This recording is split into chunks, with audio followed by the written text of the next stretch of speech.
British गुलामी से भारत को आज़ाद कराने का संकल्प महात्मा गांधी जी ने 1947 में पूरा किया।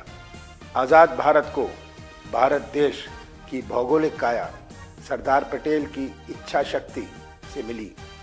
भारत देश को जिन सिद्धांतों और आदर्शों पर चलना है उसका खाका संविधान के रूप में बाबा साहब डॉक्टर भीमराव अंबेडकर की समिति ने दिया और आज़ाद भारत को संसाधनों के बेहद अभाव में तथा आंतरिक और वैश्विक चुनौतियों का सामना करते हुए अपने पैरों पर खड़ा कर देश को आगे बढ़ाने का पुण्य काम पंडित नेहरू की दृढ़ता से प्रारंभ हुआ।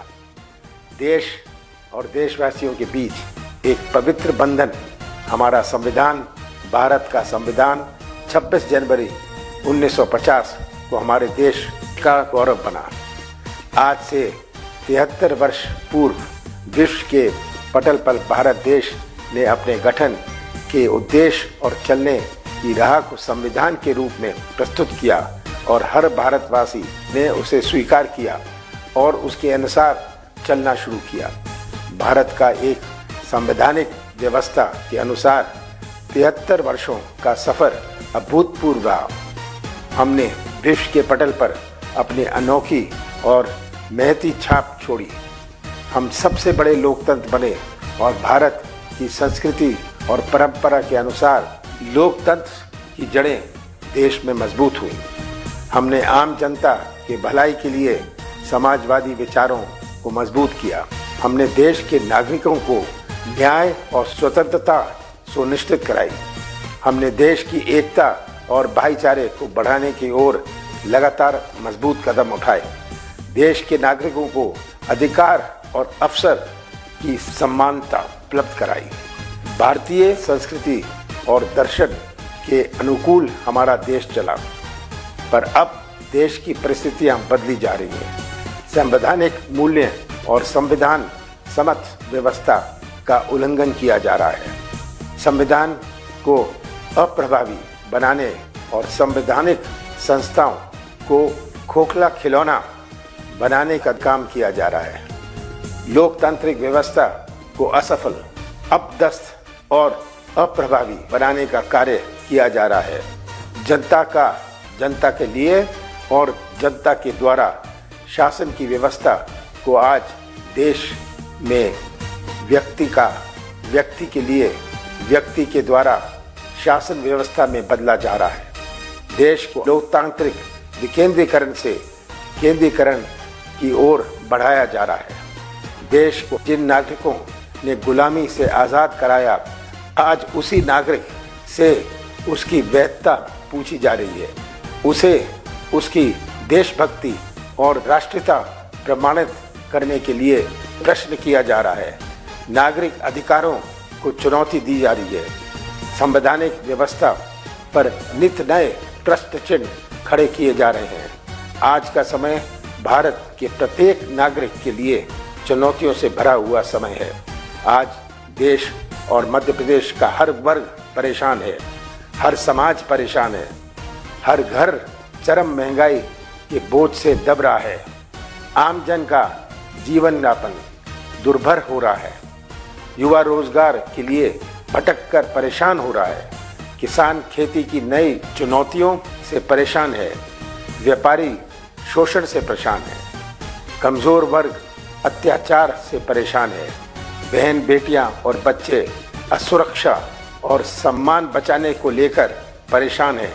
हमारा मध्य प्रदेश पिछड़ापन से परेशान है। औद्योगिक अविकास को लेकर परेशान है। प्रदेश पर लाखों करोड़ों के कर्ज को लेकर परेशान है। मध्य प्रदेश में शिक्षा और स्वास्थ्य व्यवस्था बदहाल है। ये हमारे प्रदेश का कड़वा सच है। वो कड़वा सच जिसे आमजन रोज जी रहा है। इन हालातों को बदलने का मन आपने बनाया था और 2018 में कांग्रेस को समर्थन दिया था। एक नई सुबह की शुरुआत प्रदेश में हुई थी। कांग्रेस सरकार ने अपने अल्प कार्यकाल में अपनी नीति और नीयत का परिचय दिया। हमने शुरुआत की थी किसान कर्ज माफ़ी, 100 रुपये में 100 यूनिट बिजली, वृद्ध, विधवा और दिव्यांगों को बड़ी पेंशन, अगड़ों और पिछड़ों को आरक्षण, हजारों नई गौशाला, शुद्ध का युद्ध, अपराध मुक्त, माफिया मुक्त मध्य प्रदेश, कन्या विवाह हेतु 51,000 की सहायता, राम वन गमन पथ, महाकाल व ओंकारेश्वर मंदिर विस्तार, सभी समाज के युवाओं को निजी उद्योगों में रोजगार के लिए आरक्षण जैसे अनेक कदमों से हमने मध्य प्रदेश की नई तस्वीर बनाने की ओर काम शुरू किया था। एक ऐसी तस्वीर जो मध्य प्रदेश की नई पहचान बना सके, परंतु प्रदेश के नवनिर्माण का सफर पूरा ना हो सका। मैं आप सभी को विश्वास दिलाना चाहता हूं कि हम मिलकर मध्य प्रदेश के नवनिर्माण का सफर फिर शुरू करेंगे। 2023 का साल मध्य प्रदेश के भविष्य को निर्धारित करने वाला है। हम किसान कर्ज माफी के लिए प्रतिबद्ध हैं, हम युवाओं को रोजगार देने के लिए प्रतिबद्ध हैं, हम कर्मचारियों को पेंशन देने के लिए प्रतिबद्ध हैं, हम अगड़ों और पिछड़ों के भविष्य के लिए प्रतिबद्ध हैं। हर दलित और आदिवासी को हक और न्याय मिले, ये हमारी प्राथमिकता है। माताओं, बहनों और बच्चों, मुस्कुराएं, ये हमारा संकल्प है। मध्य प्रदेश निवेश और औद्योगिकीकरण के पथ पर तेजी से आगे बढ़े, ये हमारा संकल्प है। हम स्वास्थ्य और जल के अधिकार को धरातल पर साकार करने के लिए प्रतिबद्ध हैं। शिक्षा और भोजन के अधिकार को नए आयाम देने के लिए संकल्पित हैं। गणतंत्र दिवस की हीरक जयंती पर हम एक साथ मिलकर मध्य प्रदेश के नवनिर्माण के सपने को साकार करेंगे। भारतीय संस्कृति और भारतीय मानस चुनौतियों को स्वीकार करते आए हैं और उन पर पार भी पाते आए हैं। आज डरने का समय नहीं है, बल्कि लड़ने का समय है। आज का समय चुनौती से भयभीत होने का नहीं, बल्कि निडर होकर उसका सामना करने का समय है। आज का समय हिंसक विचारों का नहीं, अहिंसक विचारधारा पर चलने का है।